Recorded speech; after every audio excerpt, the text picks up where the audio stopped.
The British Columbia Institute of Technology acknowledges that our campuses are located on the unceded traditional territories of the Coast Salish nations of Musqueam, Squamish, and Tsleil-Waututh.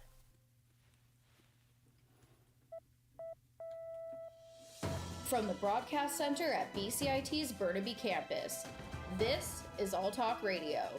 You're listening to 1680 The Crow.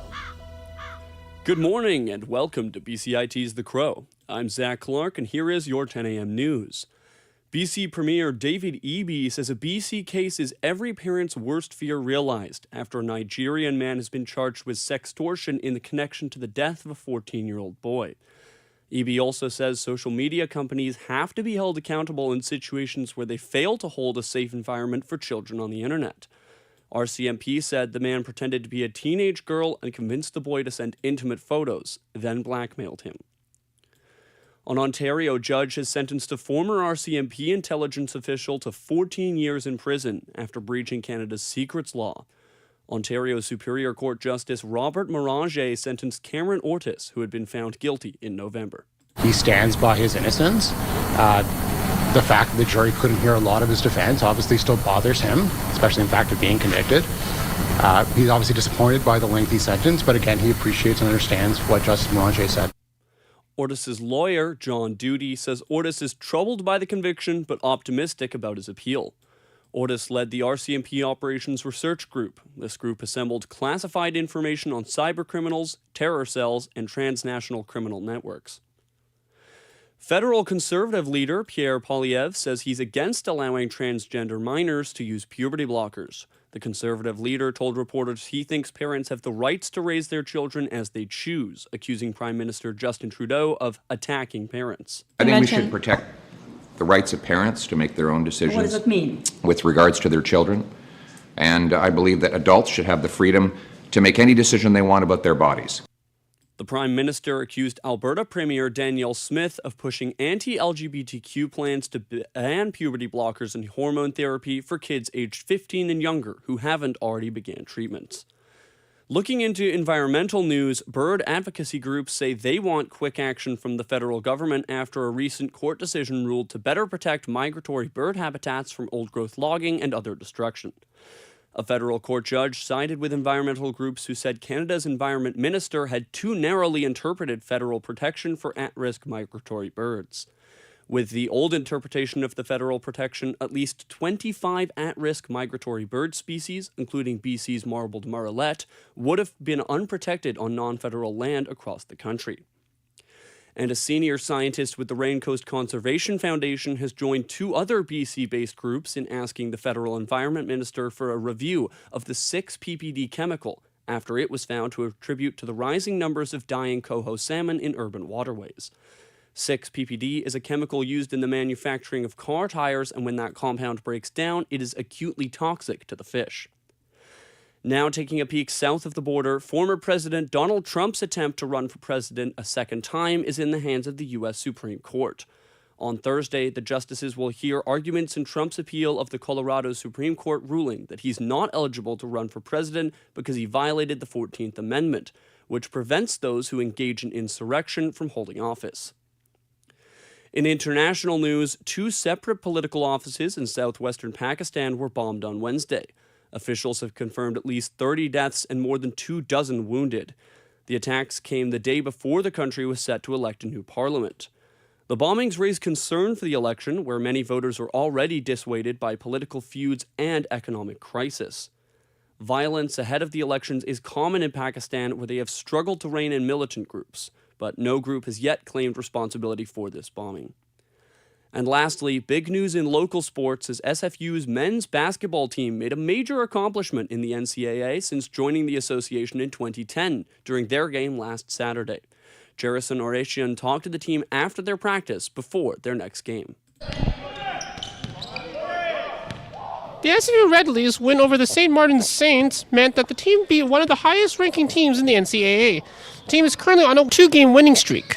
While the team had close calls in most of their games in the past few years, their win last Saturday proved that they are one of the best teams in the country, according to forward Nigel Hilton. We're kind of firing on all the cylinders, and so even though our record doesn't reflect that, I think we're one of the best teams in the country and definitely one of the best teams in our conference. And I think, Saturday proved it. The team still has more goals to achieve this season as they battle the Montana State Billings Yellow Jackets in their next game on Thursday. Jerison Rochon, BCIT, The Crow. Stay tuned for more on BCIT's 1680 The Crow. This is 1680 The Crow, and you're listening to our feature presentation.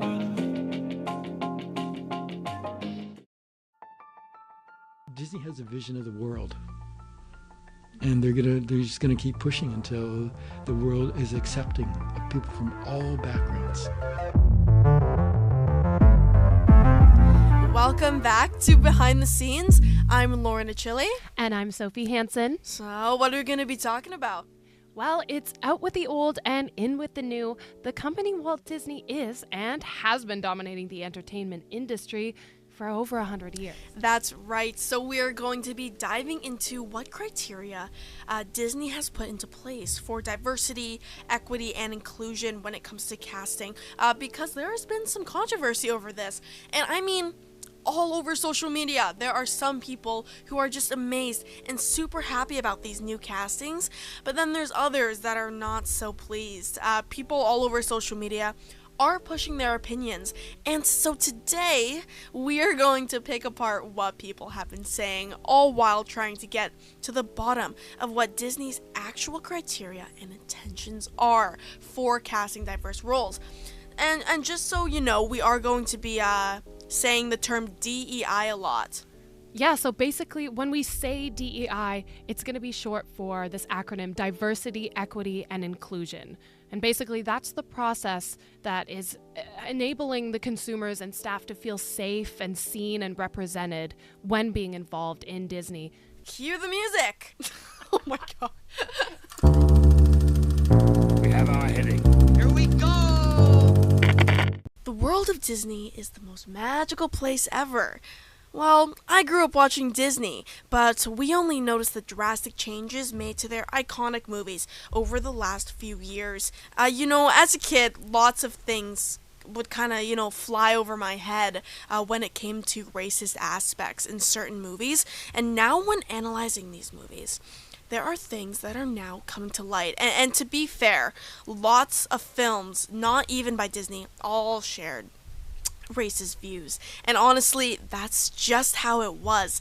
These last 25 years are significantly different when it comes to DEI and so much more. So, we have to remember that what is societally normal and accepted now is something that wouldn't be, 60, 70 years ago. So we kind of have to look at this from a modern view and a historical view and kind of not get those mixed up. Now, the two other movies, Peter Pan, aka Peter and Wendy, and The Little Mermaid, have released live action remakes in 2023. So social media has had a heyday in terms of the official content and casting, and the media has been able to express a diverse array of opinions.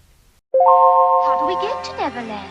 Fly, of course. Peter Pan was first brought to life in a play by James Matthew Barrie in 1904, and it wasn't until 1953 that it was created into the first of the Peter Pan movies. Wendy, John, Michael, they're all siblings, are visited by Peter Pan, who claims to be from this place called Neverland. Neverland is supposedly a land in which they will never grow up, and of course they all fly to Neverland, because why not? Hey, honestly, I don't even blame them. I would do the same thing if I could. As we touched on in the beginning, we can recognize as journalists that terminology and what is or isn't culturally appropriate can change over time. But, oh my goodness, if you look back on the Peter Pan, go watch the movie, you'll notice some of the terminology and names for groups of people wouldn't really be that acceptable today. The voice cast was what you may already be expecting. Almost, entirely Caucasian American men and women, boys and girls. And that's why the research for Peter Pan was really interesting. I wanted to focus on the new live action version now. So Peter and Wendy was released just this year and features a cast from all over the world. Peter is played by Alexander Molyneux. a 16-year-old mixed-race British actor. This was Molyneux's big break. So just because he started working for Disney didn't mean that the public opinion was hidden away. He faced a multitude of conflicting opinions on the fact that the original Peter was Caucasian. Hold on, just to backpedal for a really quick second, did the voice actor for Peter in the original Peter Pan film ever face any backlash? Well, no. Not back then for sure. So the main voice actor, his name is Bobby Driscoll. Driscoll actually played a lead part in The Song of the South in 1946, which, if you haven't heard, was a very problematic film. And The Song of the South also plays at a very popular Disney ride, Splash Mountain, which is no longer.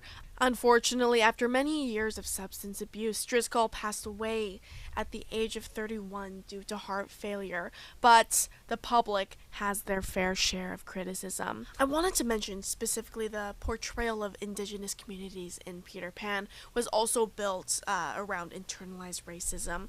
This is absolutely a reflection of the times. The original play, written by J.M. Barrie, even names the indigenous group something that is irrefutably racist. I will let you guys look it up if you're interested. I won't repeat it myself, but in some cases Peter is also referred to as the Great White Father. The 1953 film of Peter Pan now showcases a content warning, highlighting that the topics in the film are depicting characters incorrectly. Well, that took a turn, and I have to say, after having done so much research, the both of us, on each of these films, we can actually see how dark the themes of most of these Disney movies actually are. You have to tell me what you found. Oh, absolutely. Do you recognize any of this? Something about you seems different. I can't quite figure it out. She got legs, you idiot. The Little Mermaid that came out recently. Oh, yes. Oh, my goodness. The controversy over that movie all over social media is crazy. All right. Well, let's just get into it then. Okay. Well, let's start from the very beginning. Love to explore that shore above. The Little Mermaid was released in 1950 and had primarily white voice actors. So the woman who voiced Ariel was Jodie Benson. Benson is an American voice actress. She also has red hair, coincidentally. The new movie now, The Little Mermaid 2023, is out with a new Ariel. Her name is very well known, Halle Bailey. She is an African-American actress who plays Ariel. Now, there was and still is a lot of controversy over this casting. Some fans were really proud, really happy, and pleased about this change, and others not so much. Why have a black Ariel? Isn't she white in the cartoon? This is a common question among Disney fans that have been posted all over TikTok, Instagram, and Twitter. If you go take a look on Disney's Instagram account, there's a post of the new live-action movie of The Little Mermaid being released. And these are some of the comments. They're literally on there. You can go check right now. And they quote, "Can you start making good movies with original stories again, please? It just doesn't hit right." Another one, "I feel nauseous, and who else is super excited for the Taylor Swift playing Tiana?" Oh my god. Yeah. All of these types of comments flooded this Disney post. People weren't happy about this, really. And the decision to cast Ariel as a black woman, people weren't too pleased. But despite this, Disney keeps pushing this envelope, according to Kenton Lowe. Yay, Kenton. So we were able to sit down with Kenton, who has worked in many different aspects of Disney from 1995 to 1999. He was a vice president of international development, Imagineering, to vice president of marketing and consumer sales, Interactive Education Publishing. He's also the current dean of business and media here at BCIT to talk more about DEI. So I got the job at the Walt Disney Company by chance. A gentleman called me and said, "Hey, we got a position at the Walt Disney Company. Would you be interested in exploring it?" We discussed the overarching themes of DEI in Disney films. It's a very difficult process to create new intellectual property that's going to knock it out of the ballpark. And so there's there's an approach where you've already got a proven property and say, let's do a variation of it. Let's do a live action version of it and see if that will fly. Probably things that related to like DEI back in the days when I was there. There might have been a little bit more caution. But even when I was there, Disney pushed the envelope and did things that were controversial. Right now, there's going to be people that say, what? Well, they did that for Little Mermaid live action. They said, Disney, do you recall Disney in the animated movie, Ariel was not black? There's going to be people that will always do that. Society still has those people. I would probably be a lot more aware, because I am now over the years, as I've worked for other companies as well too. I'd be a lot more aware, and it would come into play on decision making. Like we'd be asking ourselves, okay, are we making sure we are cognizant of what we're creating, that we're thinking about like diversity, equity, and inclusion? So we were able to talk to Namisha Mukherjee. She is a Canadian film director. She's worked on a plethora of Disney series, two including Mech X4 and Gabby Duran. So she gives us her take on DEI within the film production from a director's view. So let's hear what she has to say. I think from the director's side, I felt like, okay, wow, like Disney is like cracking things open, and like the perspective, the POV is so important, like who is in charge of the POV of the episodes or the movies. I found that the way that they were approaching these stories was really, to me in some ways, I don't think it's going too far by saying it's groundbreaking, because this definitely wasn't television that I grew up watching. I think the audience, fuels demand in so many ways. And I think that the conversation has really shifted in the last, even 5 years in terms of the way that there is like a really outspoken, savvy, young demographic that, I think has demanded to see themselves represented on screen. And I think that with the competition that's occurring with social media platforms, and like you have YouTube, people want to see, audiences want, viewers want, especially young viewers want to see themselves reflected. I think whenever there's change, there is going to be backlash and resistance. To me, from what I've witnessed, and just from being, privy on the television side to internal discussions, there's just a real sense of awareness. It comes back to intention and motivations. I think that, this is a new time and a new age. All right, guys.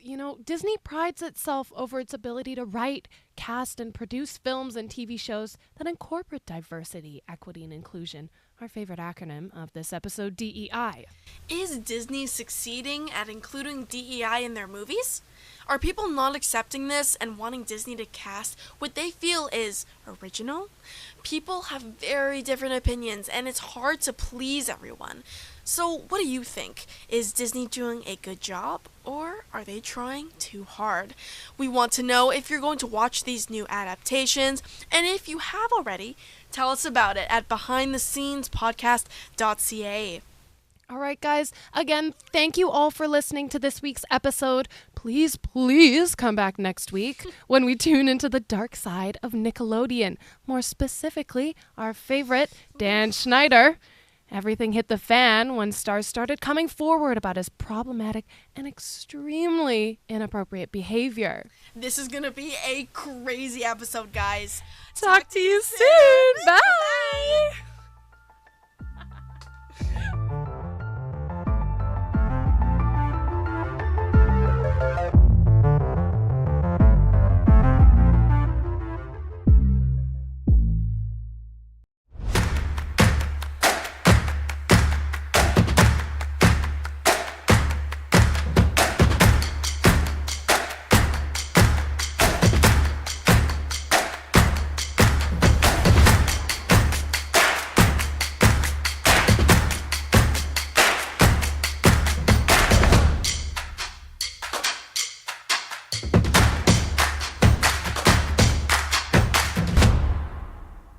everything is changing to digital. Everything is online. People aren't just waiting for the 6 o'clock news anymore. People want their news right now. They want to be able to go onto their smartphone, onto the internet, and see the news that they want to see. Vancouver is growing at, a really rapid rate, the Lower Mainland even, and with the tools that we're given here, we're able to cover all of that.